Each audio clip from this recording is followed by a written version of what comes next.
All right, greetings. Welcome back to Black Bear News, where everything is connected. What's going on, y'all? Good to see you. We're live on Callin, Rockfin, and on YouTube.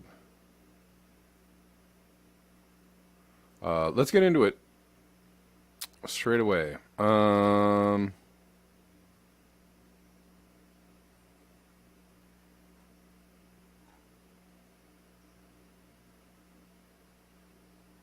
Well, before we get into it straight away, real quick, the address on the screen is a really good way to support the channel, the Cash App. I appreciate it. So there's some heat wave things going on.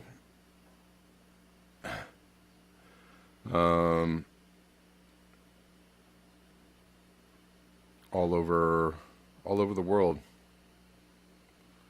There's a hush. Tonight. All over the world tonight. Okay, there's a heat wave going on in Iraq.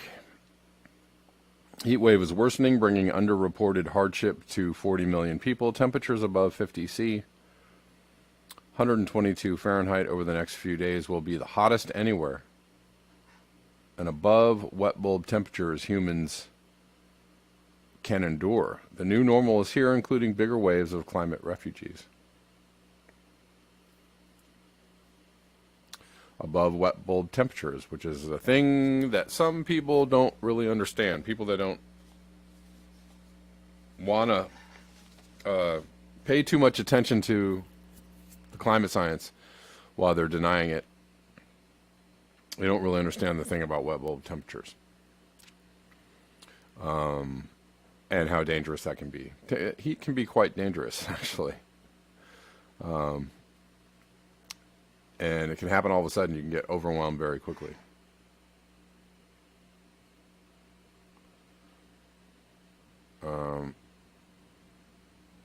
In China, there is also a heat wave. How many places can there be a heat wave at one time?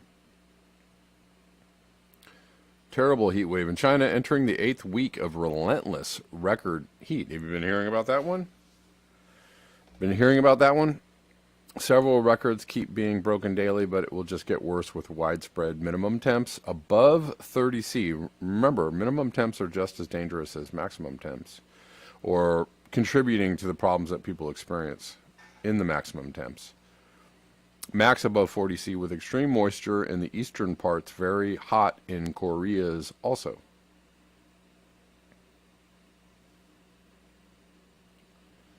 Moving on. Ocean heat. Also a thing that contributes to the overall heating of the planet. These are heat areas of very high temperature anomalies in the ocean.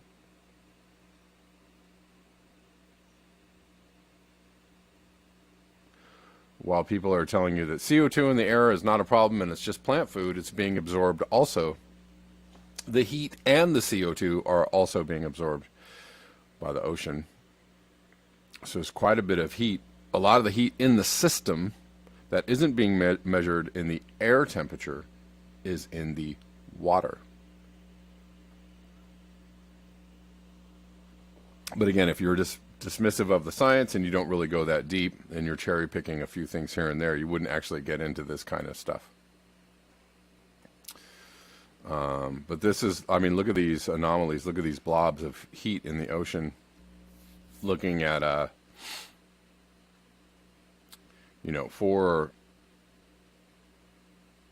2, 4, and up to 6 degrees of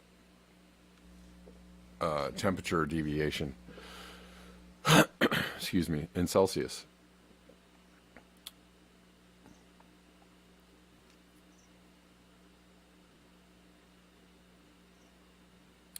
This from Northern California, where they've been fighting a fire. I showed you a story about that, I think yesterday or the day before, the McKinney fire. And again, it gets a little goofy if you think somebody is, no, Siri, no. Gets a little goofy when you think that somebody is in an evil island lair with the control levers. A flood, and give him some fire, some wildfire. Psh, hit him with the hurricane ray. Or you could understand science and understand what higher temperatures do to the planet, and then this is what higher temperatures do to the planet. You could just understand that.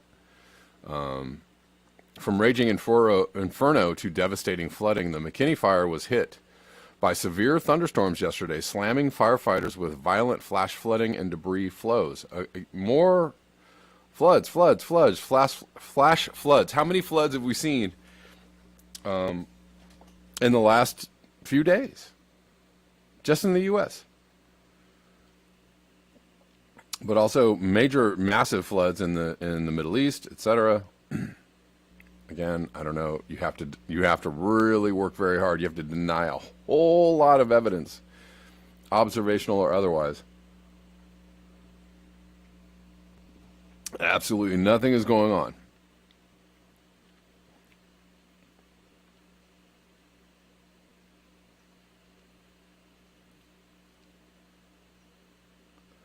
That's wild. That is wild.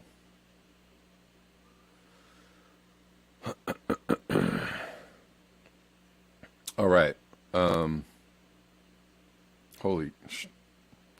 Looks like that one guy in the truck was getting over or inundated by the water at the end of that.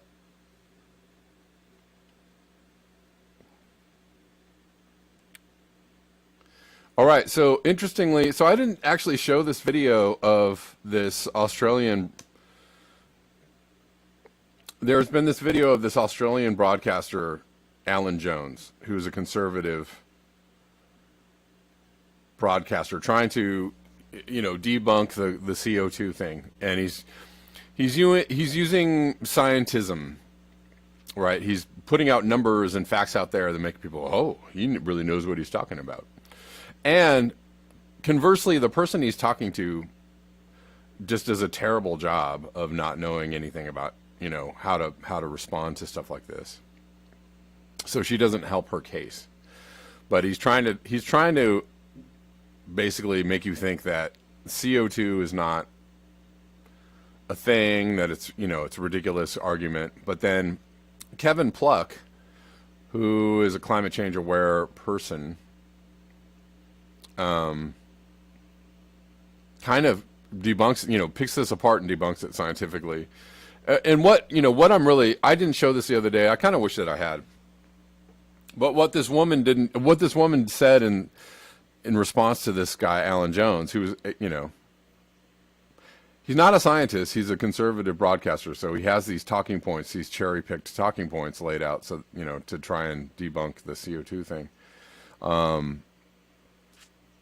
And he does a good job of being convincing, but this is something people are like, oh yeah, oh see. But what this woman does not do, what she says is, I'm not a scientist. Fail, red X, no, don't say that. I'm not a scientist.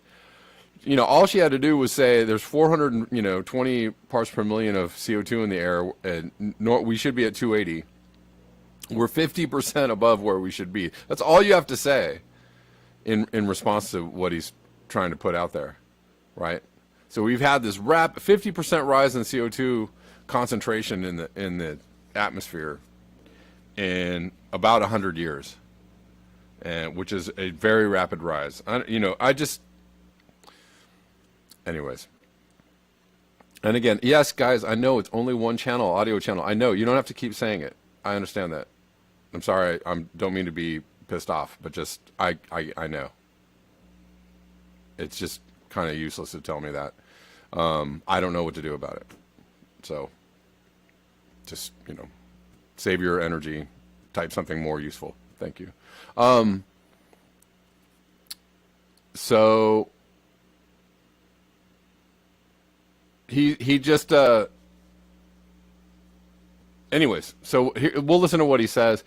The thing that's pissing me off is that the audio on the scientist picking this apart his voice is very low, and so I'm kind of pissed off because he makes it a little hard to hear what he's saying. Thanks, Jim Pye. Thank you, thank you. I'm not mad. I'm just, people say it like every day, and the same people say it. It's like, look, it's not going to change. I thank you for bringing it to me. Whatever. Anyways,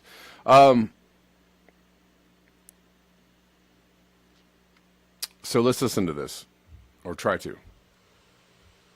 Oh, right. Of course. This isn't going to work for me.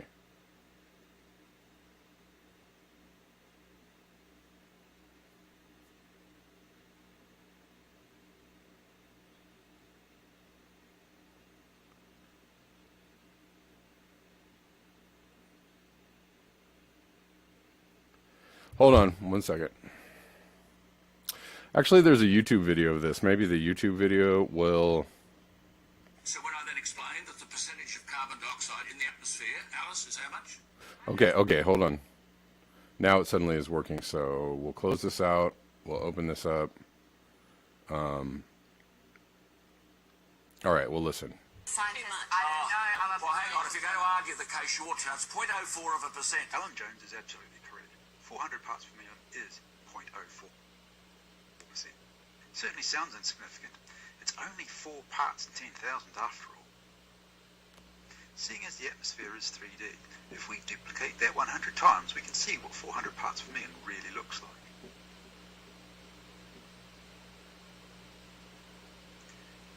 This cube is 99.96% empty. He continues. And of that 0.04%, human beings around the world create 3%. Alan fluffed his lines here. If he had said human beings around the world emit 3% of what nature emits, then he would have been technically correct. The IPCC's fourth assessment report states that nature emits 190.6 gigatons of carbon, and humans at the time emit 6.4 gigatons, which sure enough means humans emit only 3% of what nature emits. You may have also heard that CO2 is plant food, and the oceans are acidifying. That's because nature also absorbs CO2. In fact, it almost absorbs exactly the same amount that it releases. That's why it's called a carbon cycle. So this is very... Right, so that's a very... so nature emits a certain amount of CO2, but it also absorbs a certain amount of CO2. So that's a very misleading, cherry-picked type thing to say. But, again, if you're somebody who's... You got to be somebody who's ready to pounce on this kind of stuff, right? And you got to be ready with some... you can't do, I'm not a scientist. Just do not do that. Do not do that.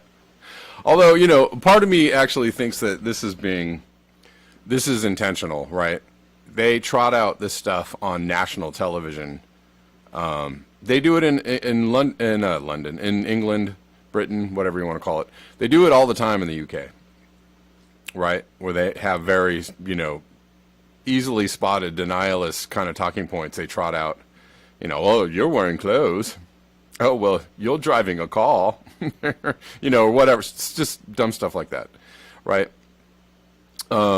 Anyway, so this guy is on national TV for a reason, and he's saying what he's saying for a reason, and the reason why they're doing this is to create, among the masses, doubt that there's a problem, right? So this is, in my mind, somewhat intentional. Anyways, let's keep going with this. News change. This is the actual situation showing that humans, and only humans, rapidly increasing the atmosphere's CO2 concentration, now at a rate 100 times all the world's volcanoes, both on land and undersea, combined. That's another point. Okay, I'm going to stop right there. I just need to pick this apart. That's another point that people try to say. A volcano is emitting way more, hundreds times more of CO2 than humans. That's not true. We're outpacing volcanoes, volcanic activity. He said undersea and on land.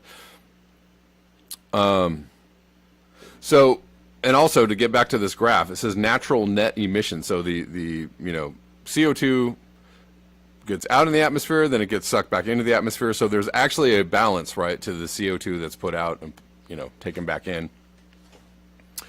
Somewhat of a, right, it's not exact, but there's a balance to it. So we're just straight up emitting the CO2, and we're not negating our CO2 emissions, not hardly. Anyways. We've increased the CO2 concentration 50% from 280 parts per million to 420 parts per million. So we're now responsible for 33% of the atmosphere's CO2, not the 3% that Alan claims. Right. So that's a really good breakdown. A very good, concise breakdown. Sorry if I'm a little loud. A very good, concise breakdown of how this actually looks and what we're actually doing and how much we're contributing. And, all she had to do was say, like, well, CO2 parts per million is up, 50% over baseline what it was 100 years ago. And you can't, that didn't come from nature. That didn't come from some other things. Where'd that come from? It came from human activity, right? The end. That's all you need to say. So he's saying 33%, but we have raised the parts per million in the atmosphere is 50% above where the baseline is. So it's actually 50. It's not 33. It's 50. So that's what it is. Anyways.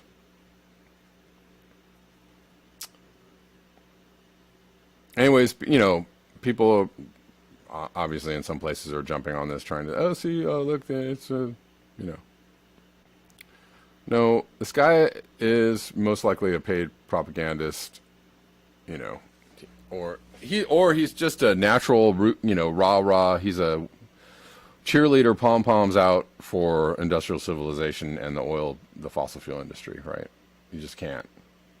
So you can't take these people, on some levels, it's hard to take people seriously that are like, oh, they're doing the bad things over here to us, but I'm going to support the bad things being done to us over here because of whatever political ideology I subscribe to,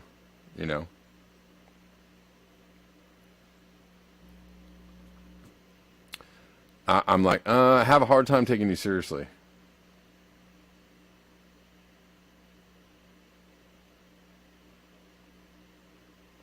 I'm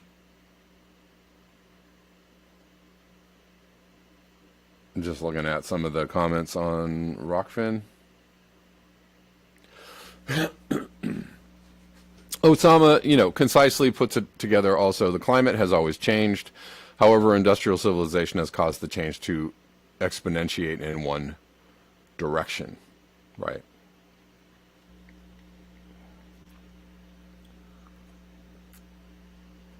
Choir Boy says, rightly, they never use the term ACD.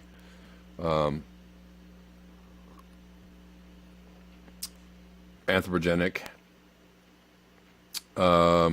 That's why we should all the time. What?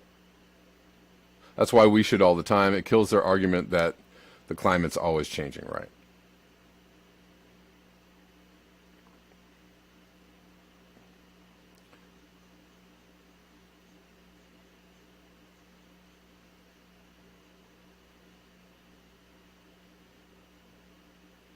Anyways, and then I'm going to show you one more thing, and hey,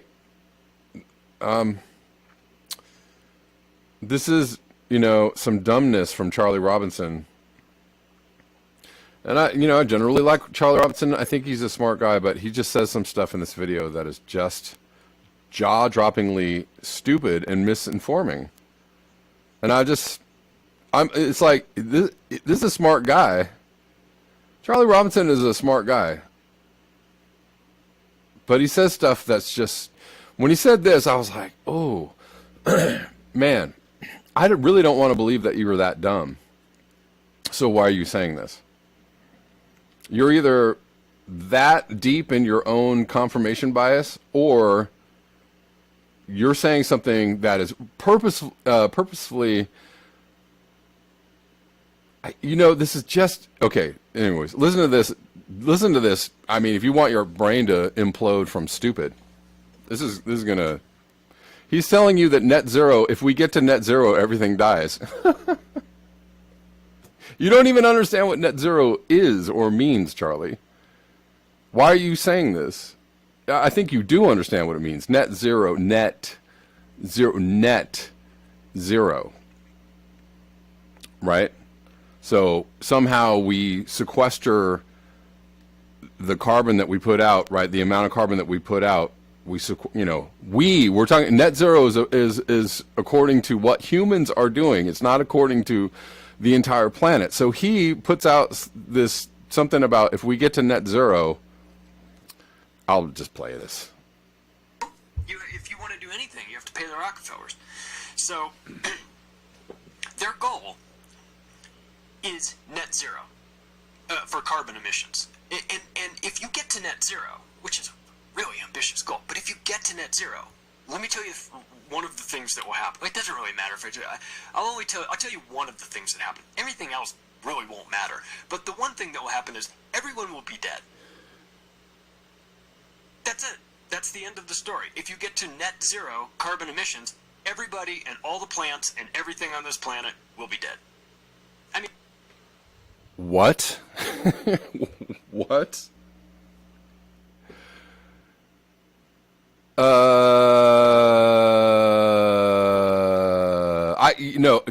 Okay, listen. I'll explain it for Charlie because he's misunderstanding what he's saying. Okay, there's carbon in the atmosphere. We're not talking about getting to zero carbon in the atmosphere. That's not what net zero means. That is profoundly stupid to assume that's what it means. That is just the dumbest shit I have ever heard. I think people understands, yes, no more CO2 being emitted at all but yes, there's CO2 in the system. We're putting too much CO2 in the system, which is dysregulating everything. So the point of net zero is to bring it is a ridiculous goal. I'll agree with you on that. It's a ridiculous goal to bring our emissions to net zero so that we're not disrupting the balance of CO2, right, in the atmosphere. That's what it means. I think Charlie knows this. That's the thing. He's not that dumb. He's a bright guy. He's not that stupid. So saying stuff like this, I have a serious, serious question of why you are saying this. What is your goal with saying something so jaw-droppingly stupid to people? Charlie Robinson. What the fuck? So, I'm just pointing out. I'm pointing out that there are people out there, under the guise of telling you the truth, are telling you mind-numbingly, brain dysregulating lies about shit, right? And for whatever reason, maybe they deeply believe it. But I don't think that Charlie Robinson is that stupid to deeply believe that's what it means. So I have,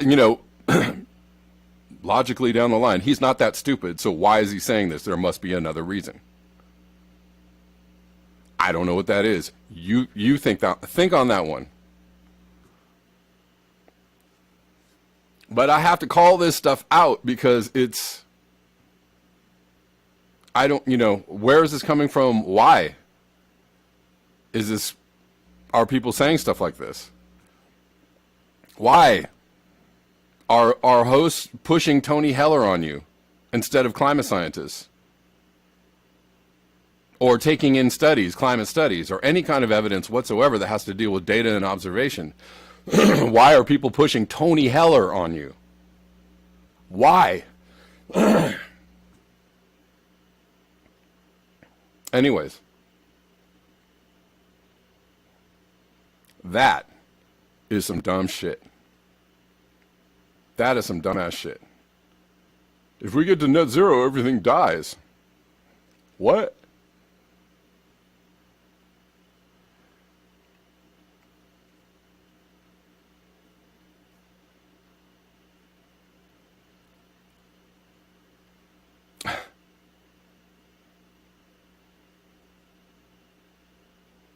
Anyways, that stuff like that just really, really, it just pisses me off, and it makes me go, what is going on? I actually, I listened to that video to, I'm interested in what you have to say about this. I'm trying to learn something. I'm trying to listen to this, And again, on other subjects, I appreciate Charlie Robinson's work.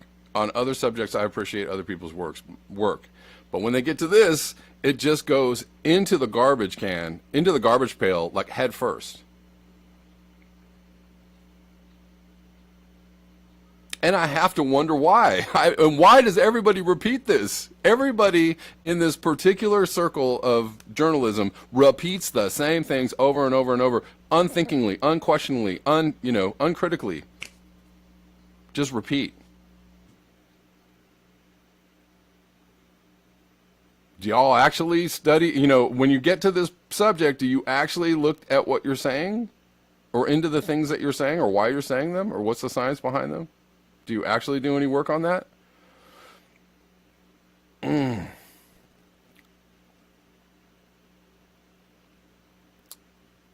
mean, I don't even know what to say. I'm speechless by that. Struck speechless by that. All right. Oh, let's look at this.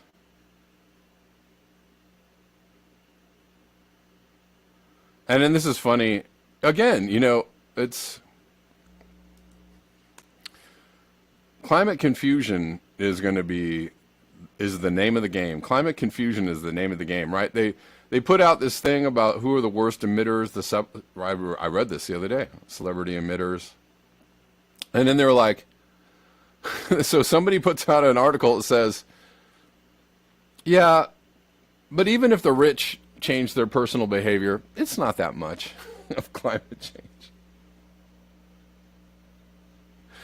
It's not that much. What? So again, just confusing, the rich actually aren't responsible. It's system change. We need to change the system. Well, what does system change do? System change actually requires everyone to be involved in the change, little and big, right? So it's like, let's, separate things and put them in boxes and compartmentalize and confuse that, I mean, what they say is it would be great if she stopped flying her personal jet all over the planet. It would, it would be helpful, but it's really not that big of the part of climate change. So, No, it is that part. I'll tell you what you put in, what you do to the climate is super huge. You personally, what you do is big. What she does is big. What we all do together is big, right? We all are part of a whole. So you have to take your part, be responsible for your part, but you actually have to hold people responsible for their part too. So this is just, again, more, I don't know, what do we do? Climate confusion. Confuse the message.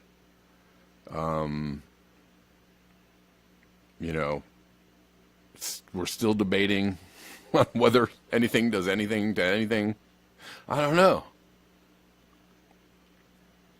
But that's just how it's going to go into the future. All right, YouTube, I'm going to say sayonara, and I will see you all tomorrow at the regular time of 10 a.m. Pacific Daylight. Thanks for hanging out with me every day. I'm going to move on to some other subjects. If you would like to watch the rest of the show or listen to it, you can catch me on Callin and Rockfin. Until next time, peace